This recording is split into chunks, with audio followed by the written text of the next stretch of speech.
سوال مهمی که باید از خودمون بپرسیم این هستش که افراد موفق چه برنامه‌ریزی رو در طول روز دارن که تونستن به موفقیت برسن؟ آیا من میتونم ازشون ایده هایی بگیرم که به موفقیت برسم یا نه؟ من الان میخوام بهتون بگم که افراد موفق چه برنامه هایی رو توی زندگی روزمرهشون دارن و هر روز چه کارهایی رو انجام میدن. موضوع اول، برای خودشون ارزش قائل میشن.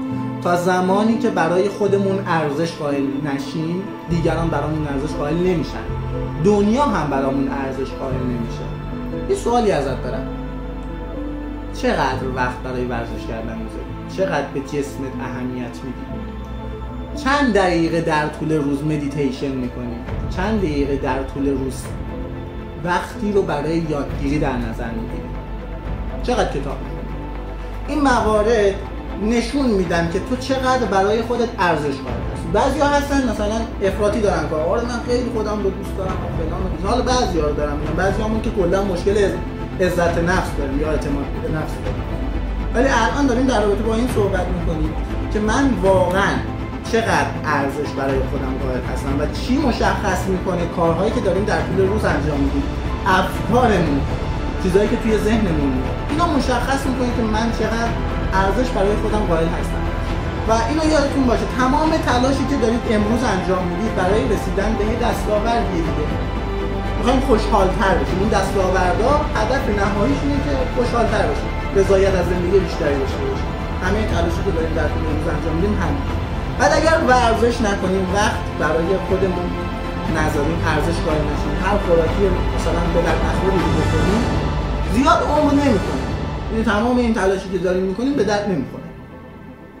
و بیایم تصمیمی بگیریم برای خودمون ارزش قائل بشیم. اینجوری هم دیگران برامون ارزش قائلن، هم دنیا برامون ارزش قائله، هم خودمون جایگاه بهتری توی ذهن خودمون داریم. باعث میشه که بهتر فکر کنیم، لیاقت چیزهای بهتر رو داشته باشیم. بنابراین این سه تا نکته رو یادتون نره، مخصوصا ورزش، مدیتیشن و مطالعه. کار بعدی که افراد موفق انجام میدن چیا هستش؟ وقت کیفی برای ارتباطات میذارن. بچه‌ها وقت کیفی یعنی اینکه من ممکنه سرم در طول روز شلوغ باشه، 1000 تا کار داشته باشم. خب به عنوان مثال یا مشغله های بزرگی داشته باشم، هدف دارم مثلا برای آزمون وکالت یا آزمون سراسری بخونم، یا مثلا هدف دارم توی کسب و کارم کتاب بنویسم، یا هدف کل وقتم رو مثلا نوشتن کتاب میگیرم. ولی یه وقت کیفی وجود داره. وقت کیفی یعنی اصلا زمان مهم نیست، کیفیت مهمه که ما میتونیم ازش استفاده بکنیم و افراد موفق به ارتباطاتشون خیلی اهمیت میدن. وقتی کیفی یعنی من میخوام با پدر و مادرم، همسرم یا فرزندم یا یکی از دوستانم یا کسانی که توی بیزینس برام مهم هستن، دوستان دانشگاه یا هر کسی دیگه، میخوام وقت بذارم، مؤثر وقت بذارم. خیلی از ما توی خانواده خیلی زمانها رو با همدیگه هستیم ولی ازش به درستی استفاده نمی‌کنیم، با همدیگه صحبت نمی‌کنیم، همدلی نمی‌کنیم، راجع به چیزهای مهم صحبت نمی‌کنیم. خیلی از مسائل و مشکلاتی که با همدیگه با اعضای خانواده یا با هر کسی دیگه‌ای که داریم مطرحشون نمی‌کنیم و این یعنی وقت کیفی درستی برای ارتباطاتمون نمیذاریم. و افراد موفق یکی از کارهایی که در طول روز انجام میدن این وقت کیفی است. ممکنه 10 دقیقه بیشتر زمان نداشته باشن با همسرشون و با فرزندشون باشن ولی اون 10 دقیقه خیلی خیلی عالی توش عمل میکنن. شاید ممکنه شما آزمون مهمی داشته باشید، 10 دقیقه هم بیشتر وقت نداشته باشید ولی اون 10 دقیقه رو درست بذار، با تمام تمرکزت بذار، ببین که نتایج چقدر تغییر میکنه. وقتی که ارتباطاتت بهتر باشه حالت بهتره و زمانی هم که حالت بهتر باشه میتونی بهتر به کارات برسی، کیفیت کارات بیشتر میشه.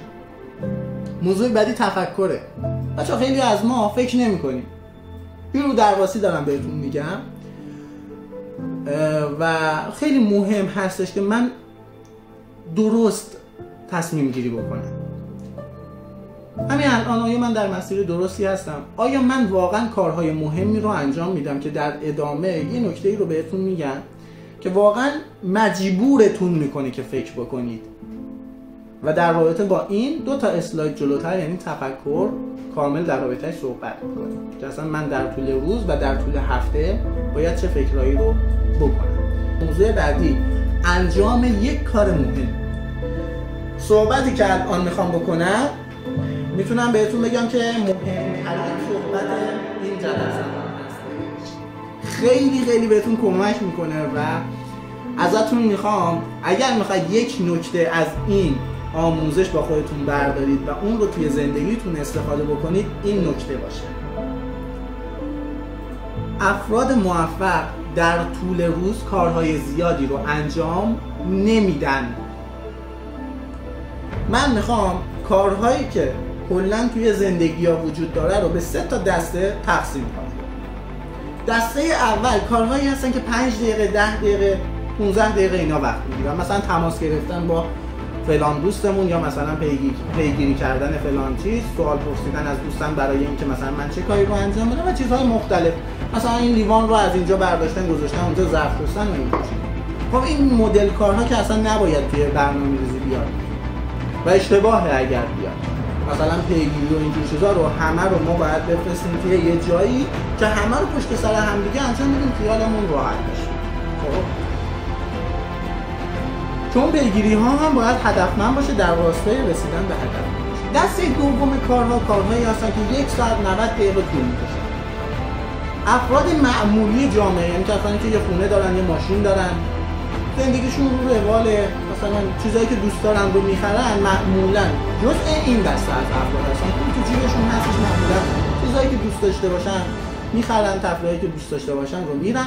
این افراد برنامه‌ریزی میکنن ولی توی طول روز کارهای 60 دقیقه‌ای، 90 دقیقه‌ای همجوری لیست میکنن، اون کارها رو انجام میدن و این افراد جزء افرادی هستن که بیشترین استرس رو دارن.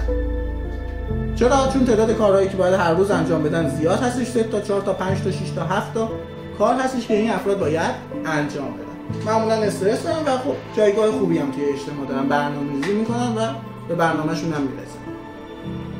اما افراد موفق چی کار میکنن؟ بچه‌ها افراد موفق یعنی افراد درست حسابی دنیا ها، کسانی که واقعا دنیا رو تغییر میدن، کسانی که واقعا برای جامعهشون مؤثر هستن، واقعا به دیگران کمک میکنن، ارزشمند هستن. اگر نباشن یه چیزی توی دنیا کمه. اون افراد پروژه انجام میدن. موضوع بسیار بسیار مهم هستش. یعنی چی آقای حامد پروژه انجام میدن؟ تا الان متوجه شدیم کارهای 10 دقیقه، 15 دقیقه، کارهای 60 دقیقه، 90 دقیقه و کار 50 ساعته، 100 ساعته، 200 ساعته. مثلا نوشتن کتاب پروژه است، شروع کسب و کار پروژه است، قوی کردن بازاریابی پروژه است، یادگیری یه مهارت به درد بخور پروژه است.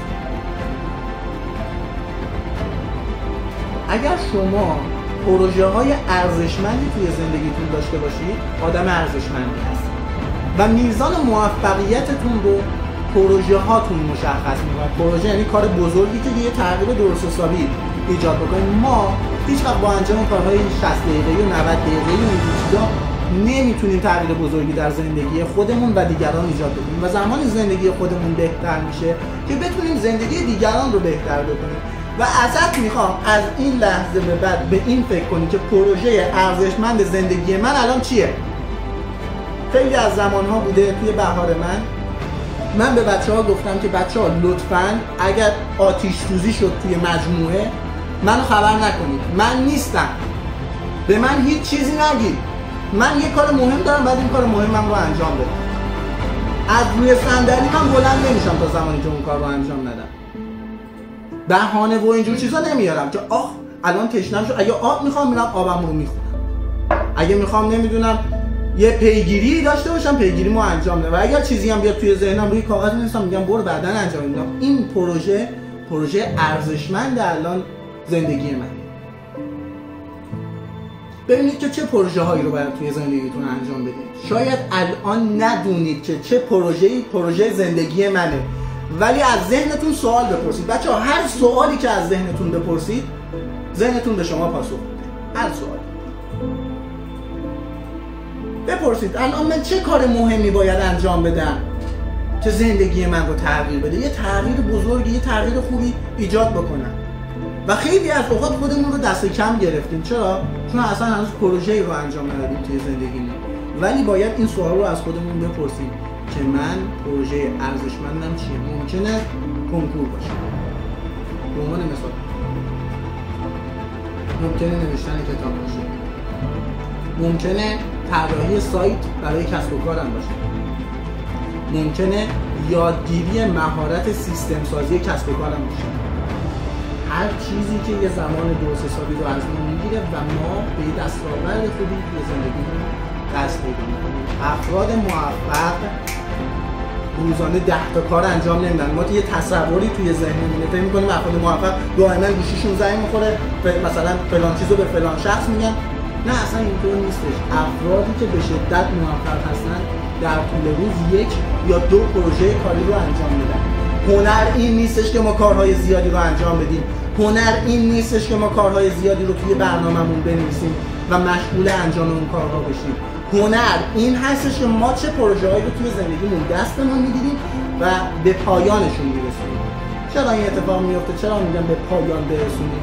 چون خیلی از زمان‌ها افراد یه پروژه رو دست میگیرن، 80% رو ادامه میدن، اون 20% انتهایی رو از دست میدن و اون 20% آخر رو انجام نمیدن. من با یکی از صاحبین کسب و کار به شدت موفق داشتم صحبت می‌کردم. ایشون دوره کوچینگ رو از ما تهیه کردم و خب من کوچ ایشون هستم. بچه‌ها 3 تا کتاب نوشته بود، هیچ کدوم از این 3 تا هم چاپ نشده بود. دلیل می‌دونید چیه؟ چون وقت نمیدونم طراحی جلد و نمیدونم صفحه آرایی و ارتباط با ناشر و اینجور چیزا رو نذاشته بود. یعنی میتونست 3 تا پروژه ارزشمند زندگیش رو تموم بکنه، به خیلی از افراد کمک بکنه، ولی این کار رو انجام نداده بود. سوال مهم، شما چه پروژه هایی در زندگیتون داشتید که یا عالمش رو انجام دادید، اون 20% آخرش رو انجام ندادید؟ بهش فکر کنید. و خیلی ارزشمنده که شما وقت بذارید و اون پروژه ارزشمندی که داشتید رو تموم کنید.